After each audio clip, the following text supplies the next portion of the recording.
John, for your call. Chris. Hi, Chris. Hey, Doug. Yeah, actually, I was going to ask the same question as John asked, but I should point out that the identification of cannabis with cannabis has been discussed by Sula Bennett, etymologist, in 1936, anthropologist Weston LeBar in 1980, Vera Rubin, anthropologist in 1980, Professor Carl Ruck of Boston University, who discussed it in the Sunday Times in February of 2003, who's also a linguist and classicist, and Dr. Ethan Russo has also identified the cannabis as cannabis. Well, I'll just say this Chris, I'll say this to your argument, if you'll let me jump in there for a second, because I know you're on a roll. Yeah. I don't think Jesus needed to use pot to heal anybody, and that's not the way he healed anybody. He definitely did. And the anointing oil played a major part in healing throughout the Chris, Bible. we can argue this for a long time, but what Jesus did was he spoke. Anointing oil and sent out the 12 apostles. Thanks for your call, Chris.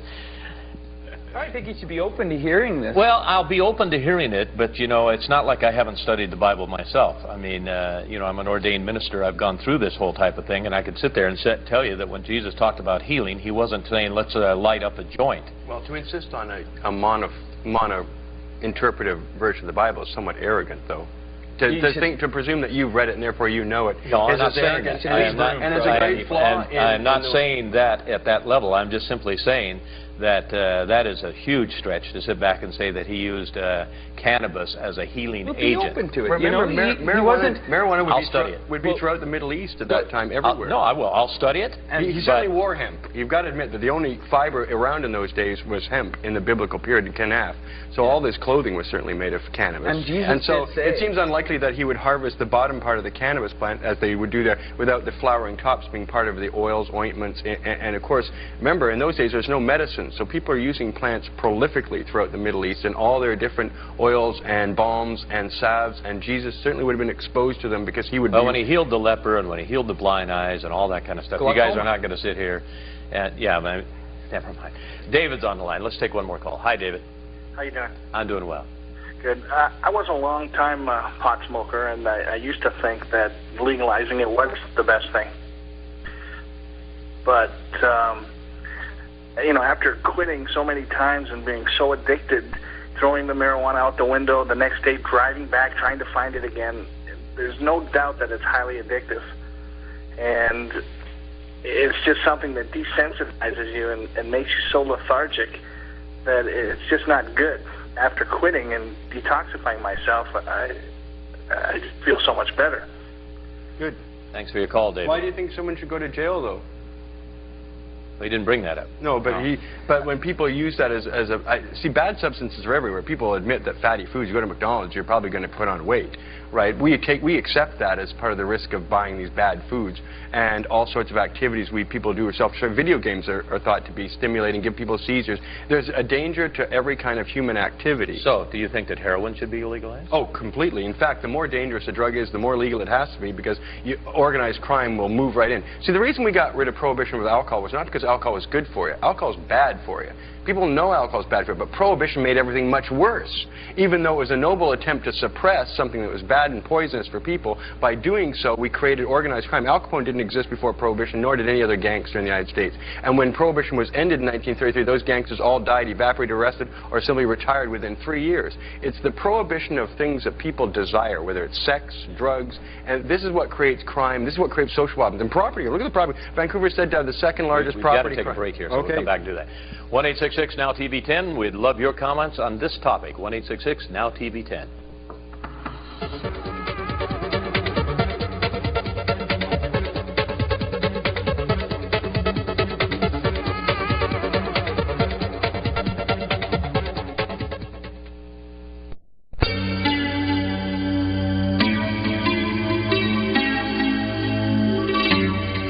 And welcome back to Online. My name is Doug Kooy. With me is Mark Emery, president of the BC Marijuana Party, and David malmo-levine. I'll get it right. I like that. Better known as David tonight. Take it right there. Here's the deal, guys. Here's why I have a hard time with the smoking of pot. I worked in a number of drug and crisis centers. It affects you when you see kids, young people especially, overdosed on drugs. You walk in, you see a kid that you've been talking to, he's 16 years of age, you walk in there a month later and the kid's dead. Whether it should be legalized or not legalized, that's not going to stop that kid from possibly overdosing on his drug. Actually, yes, it Now, would. well, let me finish. And so I sit back and I see the effects of what drugs do to a population of people, and the effects of what it is. A lot of people say it's not a gateway drug, it's not going to take you to the next drug. That's not been proven. However, just, you know, in my little amount of research that I've done in talking to hundreds of addicts, and sit down and ask them and say, where did it start with you? Mother's milk. And they will sit back and say, it started sometime in high school. I started smoking pot. I liked getting high.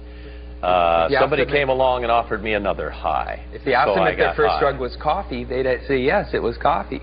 But people don't consider coffee a drug.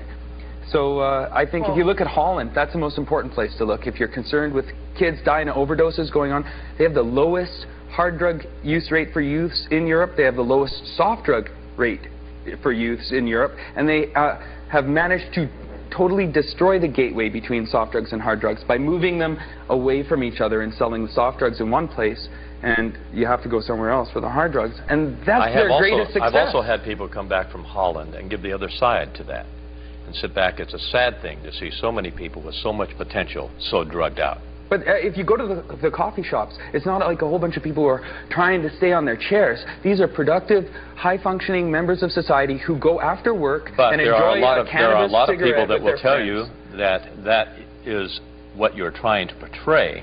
No, but it's not true. I encourage that there anyone are, to check out I Holland. have been to Holland. I am Dutch. I have sat down, talked to people over there, because that's one of the arguments that's always brought up. I have officials that come back from Holland and say, this whole rosy picture that the marijuana party and people try to paint about our young people and how well they're doing is just not the accurate picture. Why haven't they gotten rid of their policy if it's been such a dramatic failure? Why have they kept it for 30 years? They've got a lot of let me interject. I actually involved. treat hardcore drug addicts, one person every week for the last year minimum. I've treated 48 treatments, 30 different patients from all over North America addicted to cocaine, crack cocaine, heroin, morphines, and not yet marijuana, but I'm sure it's possible that some people feel they're dependent on marijuana. The commonality I've noticed with everyone I've treated is that, shockingly, of the 30 patients, and we don't choose them for this, 27 were missing the father for all or part of their childhood.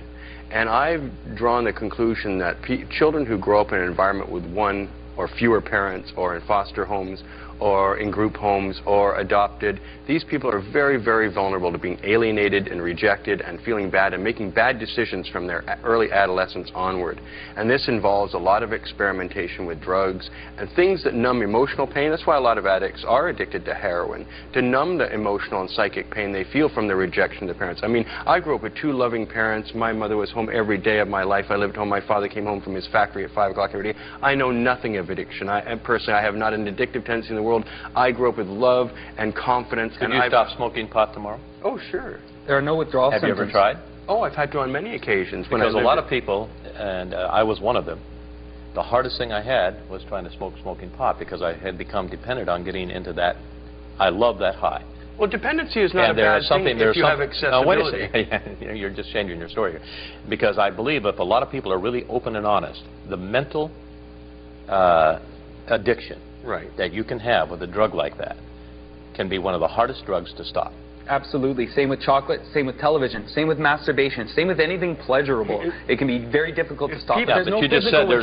But if people find... But that doesn't say that it's not addictive. No, well, anything pleasurable is addictive, but whether it's helping you is a positive addiction or a negative addiction. I'm addicted to food. I'm addicted to clean air, clean water, and stimulation of various kinds.